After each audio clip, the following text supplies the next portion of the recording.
The problem of theodicy, by the way, is not core to my teaching because we have better things to do with our time. However, there are many people who reject an entry into a life of holiness guided by religion precisely because of that problem. And so I just want to remind you the irrationality of a person saying, if there were God, there would not be evil. Since there is evil, there can't be God. Examine that just for a moment. What do they mean by evil? What they mean by evil is something that is really evil, not just an opinion.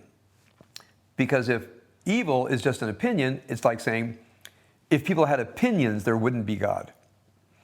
So when people say, if there were God, there wouldn't be evil, they don't mean an opinion, they mean actual evil.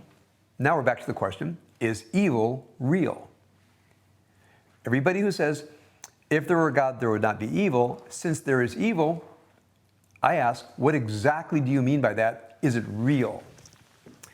And now they have the question, if evil is real, it can only be real in opposition to something called the good.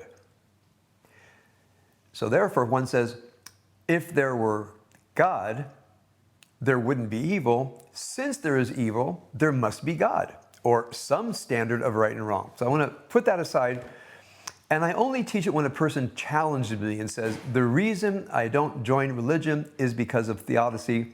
I try to point out it actually is logically, rationally, an irrational way of thinking. That logical problem falls apart when you examine it. So now, where are we? As you know from our Lurianic Kabbalistic idea, and it's a very deep part of Lurianic Kabbalah, there is a breakage within God. Now, this is my teaching, Luria, which is a foundation of my connection with the divine. I think Rabbi Manning and many people here. So it's not that I start and say, I conclude by saying God is not omnipotent, but it starts in the Kabbalistic breakage of the divine. It's called the Hashivira, the breakage of the divine. And then we study the breakage of the divine, and we understand that our breakage is a reflection of the breakage of the divine. Then our life's purpose is to repair our breakage, and thus repairing the breakage of the divine. So time spent on this, what I call false issue, if there were God, there would not be evil, it just is a somewhat of a rationally meaningless statement. I understand why people say it, it just doesn't hold water. So I'd rather point people toward the idea that we know that there's breakage in us, we know there's breakage in the world, it's undeniable, and instead of asking questions of theodicy, I would rather ask ourselves, what do we do to repair the breakage? That's our essential question from my perspective. So I would like us to get back to looking at ourselves, looking at the world, and asking, what is our plan? What are we going to do next? Now, as you know, while I do have opinions about the world and politics and all that, I don't think they're especially relevant. In case someone's asked me about an opinion, like things going on in Israel, I think many people have complimented me on the good guidance I've given them. By the way, I want to emphasize, not because I'm pro-Israel, because there's a truth that is being obscured by lies and misinformation. So I'm not pro-Ukraine, I'm anti-Russian aggression. So when I look around the world, I'm not pro-Taiwan, I'm against the fascist dictatorship in China.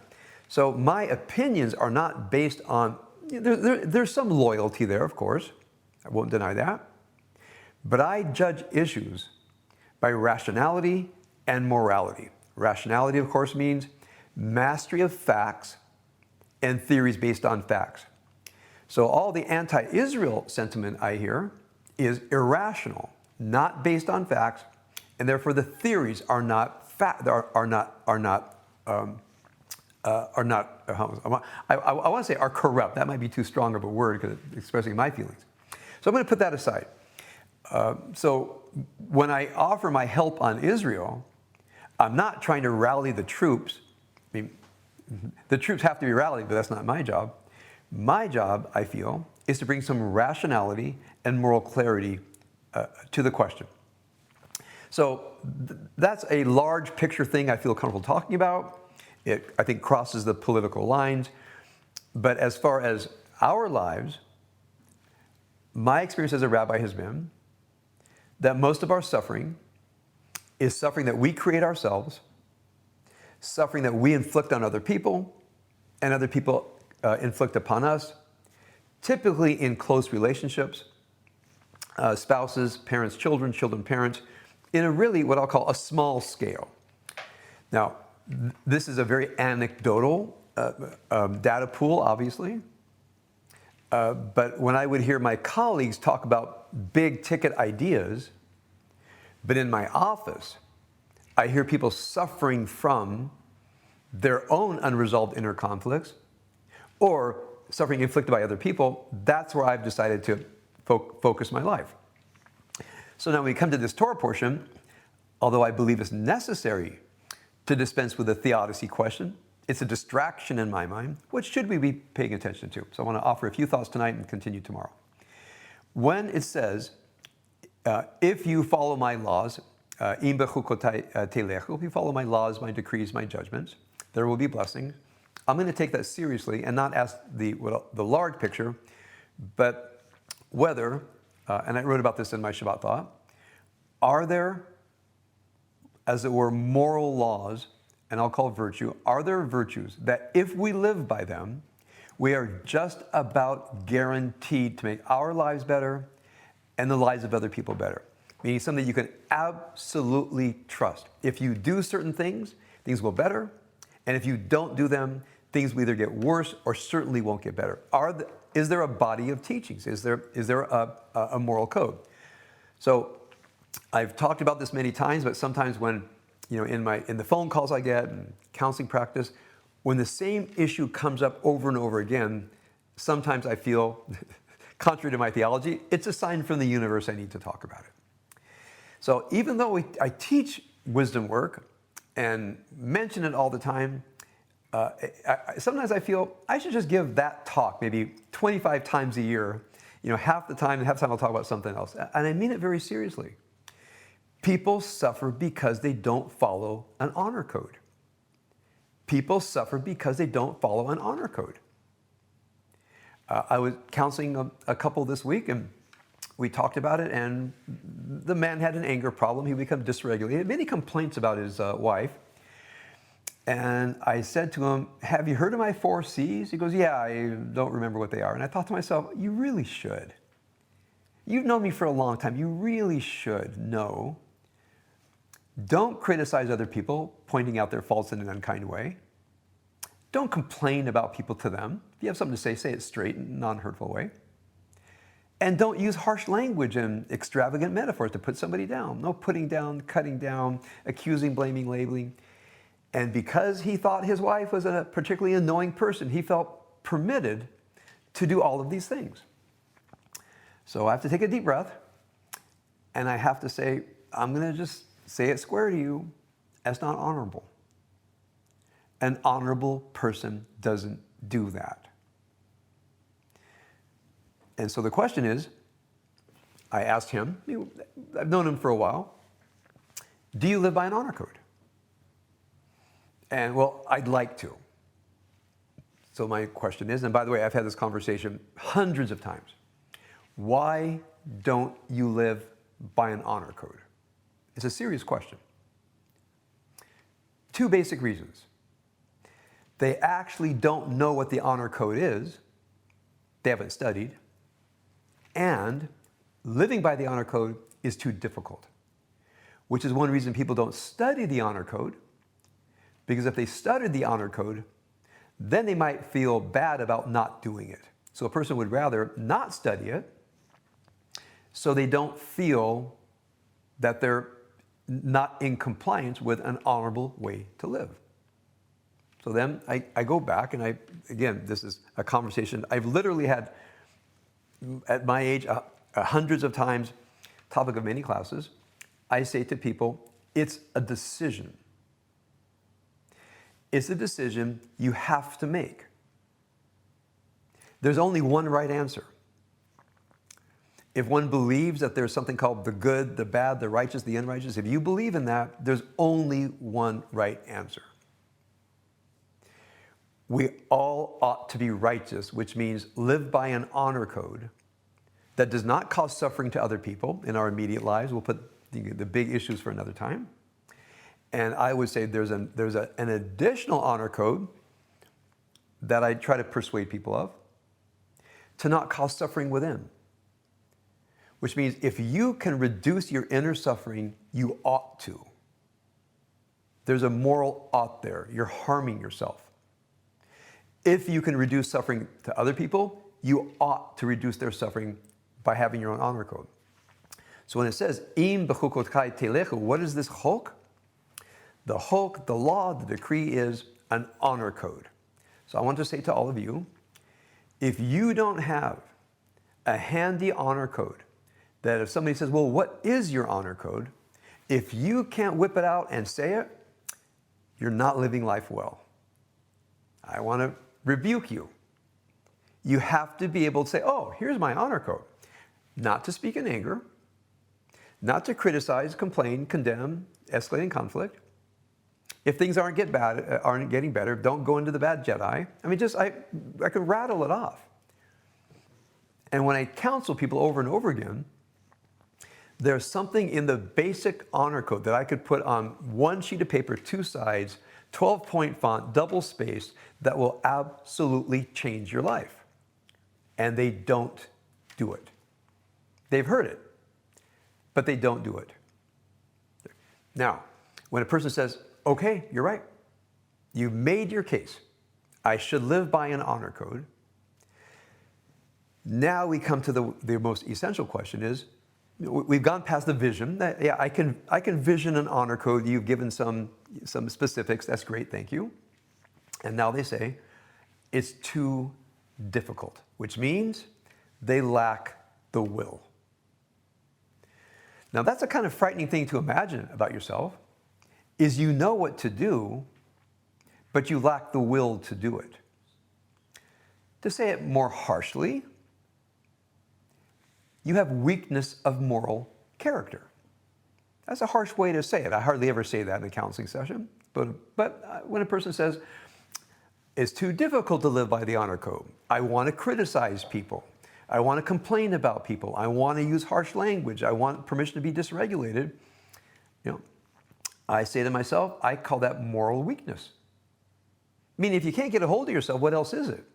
You know you should get a hold of yourself. You know you should restrain. You don't. I don't think there's another word for weakness. Now, we all have reasons. I have so much stress in my life. I had bad parents. I had setbacks in life. I'm wounded, and that's why. And I'll share with you the anecdote that I use every time. I hope you don't mind my repeating it. Whenever a person says to me, I dysregulate because things are so difficult. Oh, you remember my anecdote? I said, that's interesting. Because for 3 months, I lived with 4 guys who cussed at me every day, beat me, called me names, and I never got mad once. It was called Marine Corps Boot Camp. Now, I restrained. I didn't get mad at them because that would lead to terrible consequences. But if someone says, I can't restrain, I said, sometimes, if I can feel free enough, I said, I could get 3 of my buddies, and if we lived with you for 3 months straight, we would cure you of your weakness. You would be all over living by your honor code. Why? As when I was in boot camp, if you didn't live by the honor code, the consequences were overwhelmingly severe, that it actually was like a biofeedback mechanism, that just the mere thought of not living by the honor code, it was so painful that you didn't even have the thought anymore because it was so harsh. Now, unfortunately, that wears off after basic training, except people, and I'm going to say I was one of them, that took the honor code I learned there very seriously my entire time in the military and through most of my life. And I want to share with you a little bit about what that is.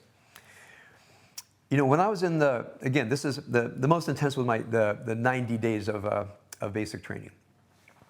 I say for the first half, it was fear. I will do what they say because I'm so afraid of them. They truly would beat people. They were harsh. One time I was marching, I had my rifle slightly askew behind my head. They took my rifle and they bashed me in the head. You want your rifle behind your head? We'll put it behind your head. My rifle was never askew again. Back in right after Vietnam, it was harsh. You know, joining the military right after you lose a war, people tend to say we're not losing any more wars. Okay, now, 45 days in. The next 45 days, we weren't motivated out of fear. We were motivated because we were Marines. We were Marines. Meaning the honor code had been internalized. And whatever they did, we'll suffer through it because you're preparing us for the most difficult thing in life, which is being in combat. And we're not going to fold. We're not going to run. We're going to hold the line. We would rather die than not hold the line. And once you internalize that, you're not motivated by fear. You're motivated by honor. And I remember the switch, the honor switch. Now, so I want to suggest to you when it says, if you follow my rules, I want you to translate that. If you live by the honor code because you so deeply want to be an honorable person, a person worthy of being honored by your spouse, by your children, by your parents, by other people. When they think of you, they can say, wow, they are worth honoring. I know what they're dealing with. There's all kinds of tough stuff in their past, and they used to be dysregulated and give in to horrible feelings and emotions, and something happened to them where they are living by an honor code. That's like an amazing thing, right? Do you want people to say that about you? Well, you can. Okay, so think of this Torah portion as, if you follow my laws, blessings will follow. The first blessing is the people around you. They will bless the day that you decide to live by honor for the rest of your life and their lives. They'll be so grateful to you that you decided to become an honorable person. Okay? So the first thing, you will bless them. Here's the second thing that happens, and I'll save the rest for tomorrow. The second thing that happens when you decide to live by an honor code, which means, I call it the wall of virtue. The demons don't get out. They don't lash out at other people. It seeks to go out, be punitive, criticize, complain, defensive, and it just hits the wall of virtue. Now, you don't repress it. You mill it down, you work with it. But when it doesn't get out and it's sitting, mulling behind that wall, you see it. You see it up close in living color. Now, when you see it, you're in your higher self, you look at it and you say, that's in me. I'm not letting it out. I'm not going to lash out at other people. I'm going to work that stuff through because I'm a moral person, and a moral person does not unnecessarily, unjustifiably inflict pain on innocent people. Moral people just don't do that.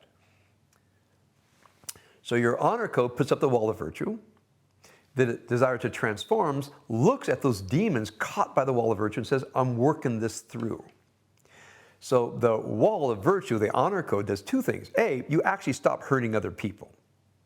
And secondly, you can see the demons. You can see those things knocking up against the wall of virtue.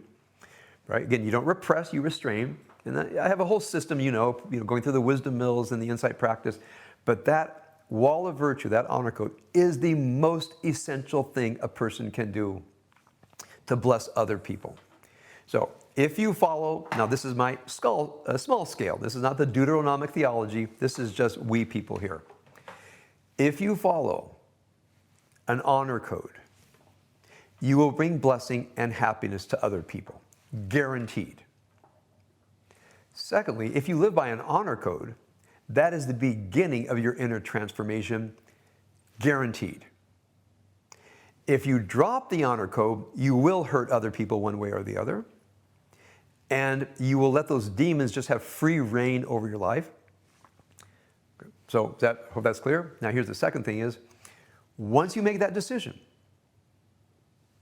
you are in for a life of difficulty that you can't even imagine, wrestling down those demons that are inflicting pain on you and other people. They're tenacious, they're mean, they're wily, they're cunning. And when you take the fight to the demons, You are in the fight for your life and of your life, and it's unrelenting and never ending. That's what you're signing up for, which is why many people don't sign up. They don't want to live a life of honor, a life of virtue, a life of working through their demons. They would just rather not have that difficulty. So, if you follow these laws, an honor code, a wall of virtue, not cause pain to others, work through your own misery, it's difficult and it's worthwhile. And it makes, I think, in some theological sense, worthy of the gift of life.